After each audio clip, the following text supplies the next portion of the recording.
तर हे गाईज आता आम्ही रेडी झालेलो आहे. देवाचे पप्पा, देवाची अपिमान, देवाची मम्मी सुद्धा रेडी झालेली आहे. आणि मी आज खूप छान दिसत होती असं मला वाटतंय. मी खूप छान वाटत होती. त्यानंतर आम्ही गेलो तर इथं बघा भीम जयंतीची रॅली चाललेली होती आणि एवढं छान वाटत होतं आणि एवढी खूप पब्लिक होती. तर मला असं खूप प्राऊड फील वाटलं की आपल्या डोंबिवलीमध्ये भरपूर जे भीम आले आहे. तरी खूप मस्त वाटत होतं. आणि पुढे गेलो तर भरतं गर्दी वाढतच चालली. तिथून आम्ही गेलो बुद्ध विहारात आणि विहारात पण मस्त आम्ही फोटो वगैरे काढले आणि एवढं छान वाटत होतं ना विहारात. अल्पी तेव्हा पण इथं व्हिडिओ वगैरे करत होती.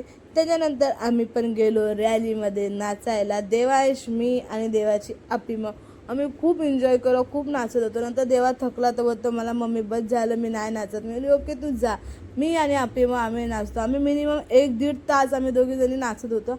आणि इथं आम्हाला कोण ओळखत नाही काय नाही तरी आम्ही दोघी बिंदास्तपणे नाचत होतो. म्हणजे आम्हाला नाचायसाठी फक्त जागा लागते. आम्ही बघत नाही की आम्हाला कोण ओळखतंय ना ओळखत. आम्ही एवढा एन्जॉय केला, खूप एन्जॉय केला. नंतर देवाचे बाबा बोलतात चला चला म्हणजे थांबा अजून नाचू द्याकडे रोज रोज नाचणार. तर देवाचे बोलले नाचा एन्जॉय करा. घरी येताना आम्ही आईस्क्रीम वगैरे घेऊन आलो. देवाशाने मीने आईस्क्रीम घेतली. अल्पिताने काय घेतलं माहिती नाही. आणि अल्पिता बघा कंटिन्यू फोनमध्ये असते. कंटिन्यू म्हणजे तिला कंटाळा येतच नाही फोनमध्ये. ती आणि देवाचे पप्पा सेम आहे. त्याला दोघांना फोनच पाहिजे.